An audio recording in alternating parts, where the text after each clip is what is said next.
जय to student, this is I Satvik Tripathi. जैसा कि आप यहाँ पहले देख रहे हैं orbit tutorials and economic years.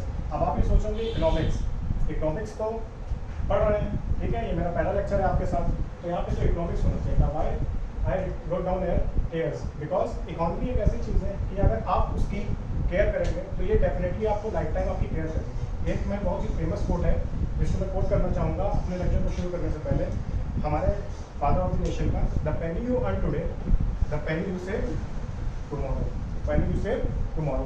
तो आपको इससे ये समझ में आएगा कि अगर अपने पैसे का यूज़ हम लोग अगर अच्छे से करेंगे, अगर आज बचा रहे हैं तो वो कल के कमाने के बराबर है। बाकी इकोनॉमिक केयर्स, इकोनॉमिक्स सबसे पहले बात तो हम लोग बिहेवियर नॉलेज को एकदम समझेंगे, ऐसा नहीं कि जो बुकिश लैंग्वेज में लिखा है उसको समझें। तो सबसे पहले दो तरीके से आपको हम पढ़ाना शुरू करेंगे। जो मेरा कॉन्सेप्ट है, जिस तरीके से मुझे टीचर्स ने पढ़ाया, मैं उसी को फिर कैरी फॉरवर्ड करना चाहूँगा। तो वो किस तरीके से मुझे पढ़ाते थे कि पहले वो 2 नंबर की एक डेफिनेशन और एक नंबर की डेफिनेशन, उसको इस तरीके से करते हैं ताकि आपको जब रिटर्न भी तैयार होता रहे समझते समझते। तो अगर इकोनॉमिक्स की आपसे कोई डेफिनेशन पूछे, how will you define economics, ठीक है, तो इसका डेफिनेशन बहुत सिंपल है, it is a social science which deals with the study of human behavior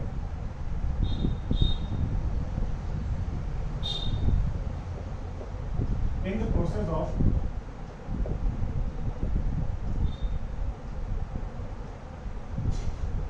consumption, production, exchange and distribution of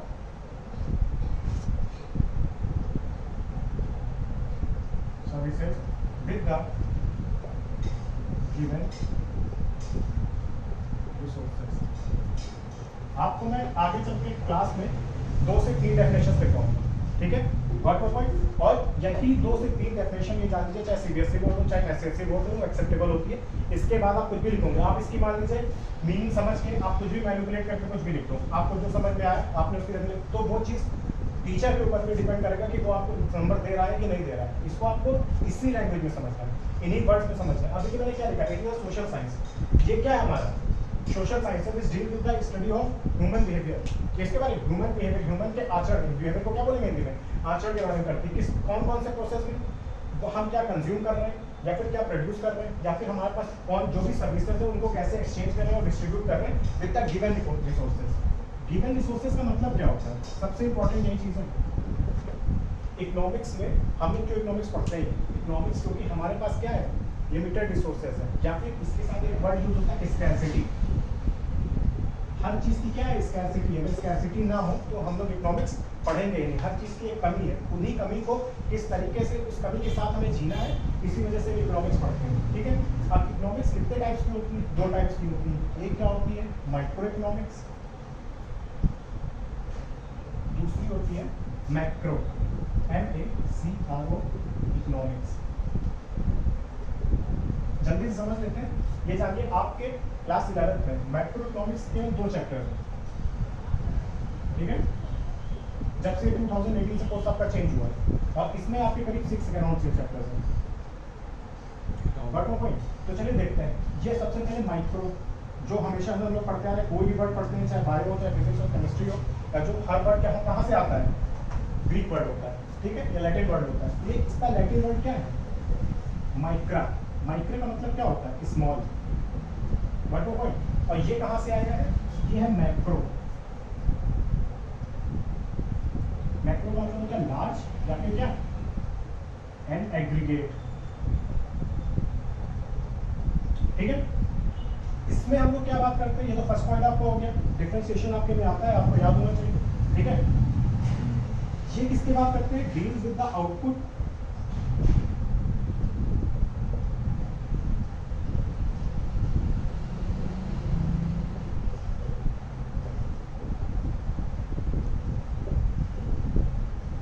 individual person. अब इसको देखिए, इसको समझिएगा, उसके बाद मैक्रो इकोनॉमिक्स में सेकंड पॉइंट समझाते हैं। यहाँ पे इंडिविजुअल पर्सन क्या हम कहना चाह रहे हैं, इंडिविजुअल पर्सन का मतलब ये है हमारे यहाँ पे कि हम यहाँ पे एक इंसान के बारे में देखते हैं। अगर हम लोग होल कंट्री के बारे में बात करें तो एक इंसान यहाँ पे क्या सिटी के बारे में बात कर रहे होंगे, या फिर एक इंसान की इनकम कितनी है, उस इंसान की इनकम कितनी बढ़ाई जाएगी। जब हम एक पर्टिकुलर पर्सन की बात करते हैं तब यहाँ पे किसकी बात करते हैं हम लोग, माइक्रो इकोनॉमिक्स में। बाकी इसका सेकंड पॉइंट देखिए यहाँ पे लिख देते हैं मैक्रो इकोनॉमिक्स का सेकंड, ये क्या करता है, ये होल इकोनॉमी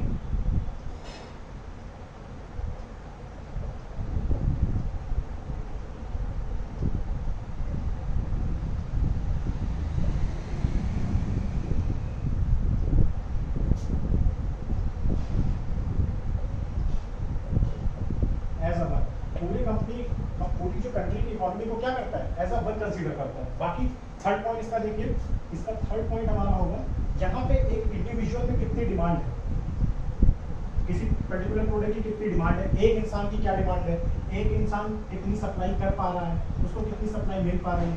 ठीक है, यहाँ पे हम किसकी बात करते हैं, aggregate, total aggregate demand and aggregate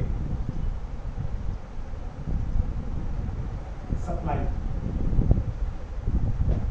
ठीक है, तो ये आपने समझा यहाँ पे कि माइक्रो इकोनॉमिक्स और माइक्रो इकोनॉमिक्स में डिफरेंस क्या होता है। और आपने ज्यादातर देखा कि करीब 80 to 90% आपको कोर्स कहाँ से, माइक्रो इकोनॉमिक्स में। तो माइक्रो इकोनॉमिक्स पे आपको ध्यान देना पड़ेगा।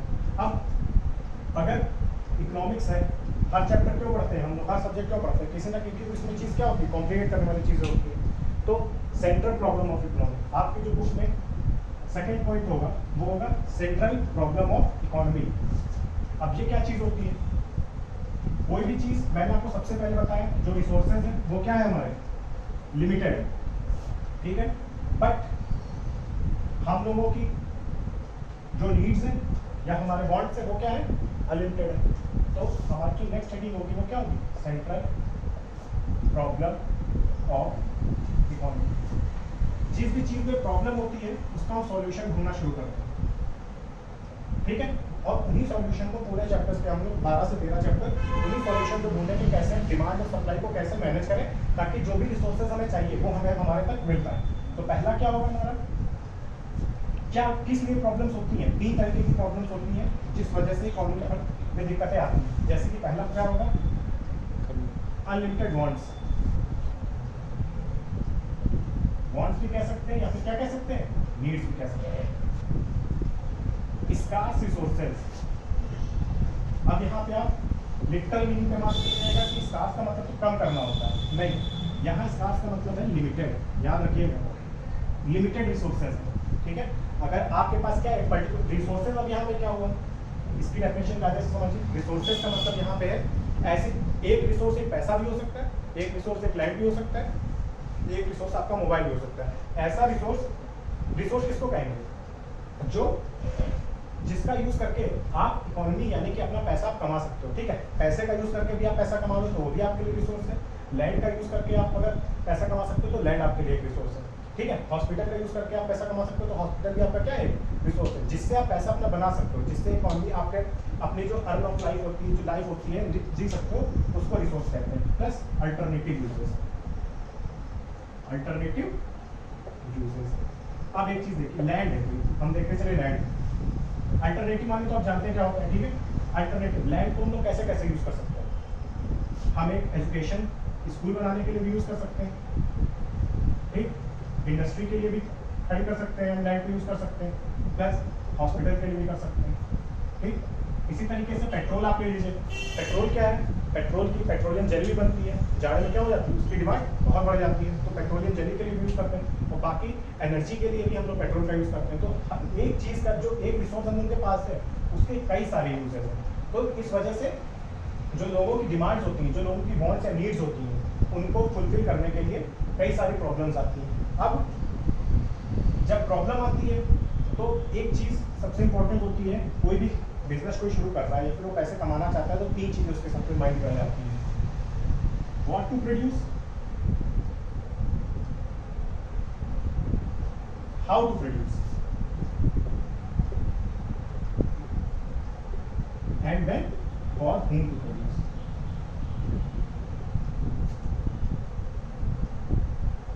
ठीक, व्हाट टू प्रोड्यूस में दो चीजें आएंगी, दिक्कतें हो रही हैं और इन्हीं दिक्कतों को कैसे टैकल करेंगे वो नेक्स्ट स्टेप धीरे धीरे सीखेंगे। व्हाट टू प्रोड्यूस में आप कंज्यूमर गुड्स बनाना चाहते हो। कंज्यूमर गुड्स क्या होते हैं? और प्रोड्यूसर गुड। कंज्यूमर गुड्स वो होते हैं जो चीज आप डायरेक्ट जाके, जैसे कि मिल्क है, बटर है, आप जाके क्या किए, सीधे आपने खरीद लिए, वो मतलब ज्यादातर जिनकी एक्सपायरी डेट होती है, आप एक तरीके से देख सकते हो एक्सपायरी डेट जिसकी है, ठीक है, जैसे मिल्क हो गया, बटर हो गए, चिप्स हो गए। प्रोड्यूसर गुड्स क्या होते हैं? प्रोड्यूसर गुड्स में होते हैं जैसे कि रॉ मटेरियल्स, इन सबको बनाने के लिए मिल्क है, बटर है, चिप्स है, क्या है, इंडस्ट्री डालनी पड़ेगी।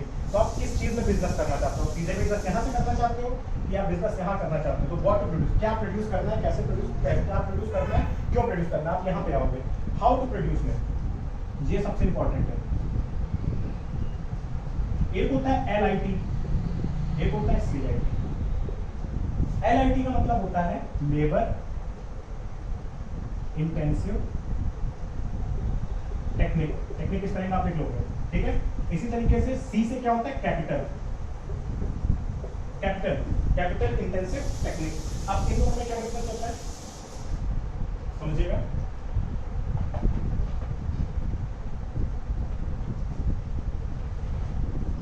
देखिए, लेबर इंटेंसिव टेक्निक और कैपिटल इंटेंसिव टेक्निक क्या होती है? लेबर इंटेंसिव टेक्निक जैसे कि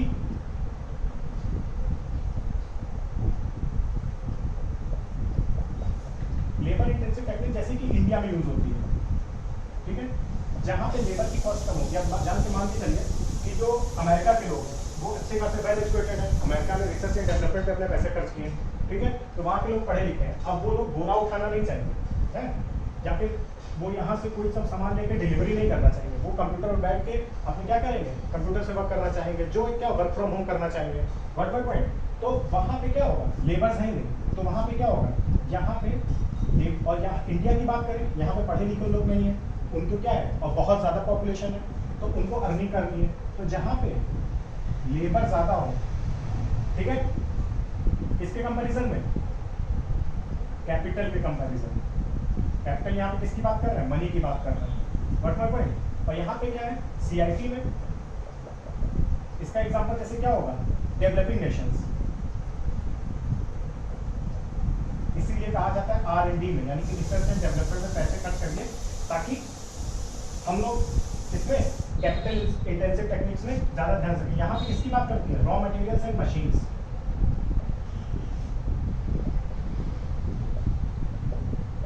और यहाँ पे कैपिटल ज्यादा यूज होता है in comparison to what, labours में। अब इसकी एक प्रॉब्लम होती है, इसकी भी एक प्रॉब्लम है, हमने सॉल्यूशन ढूंढ लिए, कहाँ क्या दिक्कत होगी, सब कुछ कर लिया, मगर यहाँ पे भी एक प्रॉब्लम होती है।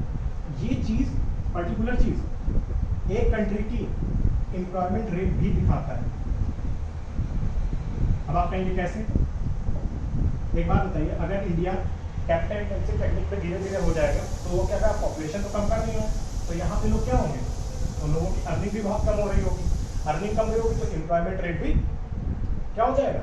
जब लेबर यहाँ पे हम लोग मशीन से यूज करने लगेंगे इंडिया में, तो क्या होगा, लेबर्स यहाँ पे ज्यादा बढ़ जाएंगे, ठीक है, तो उनके पास क्या होगा, एम्प्लॉयमेंट रेट नहीं होगा, ठीक है, एम्प्लॉयमेंट नहीं होगा, वो लोग क्या बन जाएंगे, अनएम्प्लॉयमेंट बन जाएंगे। बात समझ में आएगी, बात समझ में। तो बाकी फॉर होम टू प्रोड्यूस, इसमें हम लोग थोड़ा सा आप समझ लीजिए क्या करते हैं, सिलेक्शन ऑफ पीपल करते हैं कि कौन सिलेक्शन ऑफ पीपल। अभी सिलेक्शन ऑफ पीपल क्या होता है, किस चीज का सिलेक्शन, कौन से पीपल्स का सिलेक्शन करते हैं, इसमें हम लोग सिलेक्शन करते हैं कि किसकी कितनी पेइंग कैपेसिटी है, ठीक है, उस हिसाब से प्रोडक्ट बनाने के लिए। जैसे कि अगर मान लीजिए कोई, अगर हम वर्साचे की बात कर रहे हैं या फॉरएवर 21 की बात कर रहे हैं, तो क्या कहते, अगर उनका है वहाँ पर जाकर अगर एक घंटे भी लेना चाहेंगे, कितने का मिलेगा, 500 600, तो क्या वो लोअर मिडिल क्लास इनकम वाला इंसान ले सकता है, नहीं ले सकता है। तो यहाँ पे for whom to produce decide करते हैं कि किसके लिए हम प्रोड्यूस कर रहे हैं, हम वेलफेयर के लिए करना चाह रहे हैं या फिर किसके लिए करना चाह रहे हैं, एक प्रॉफिट गेनिंग कंपनी के लिए करना चाह रहे हैं, तो यहाँ पे ये डिसाइड होता है। बाकी नेक्स्ट चीज़, आप क्लास में आइए, अगर यहाँ पे समझ में आया हो, मैंने कोशिश अपनी तरह पूरी करी, नहीं समझ में आया तो आप अपने कमेंट्स दीजिएगा, बाकी सब्सक्राइब करिए, लाइक करिए, थैंक यू, जय हिंद।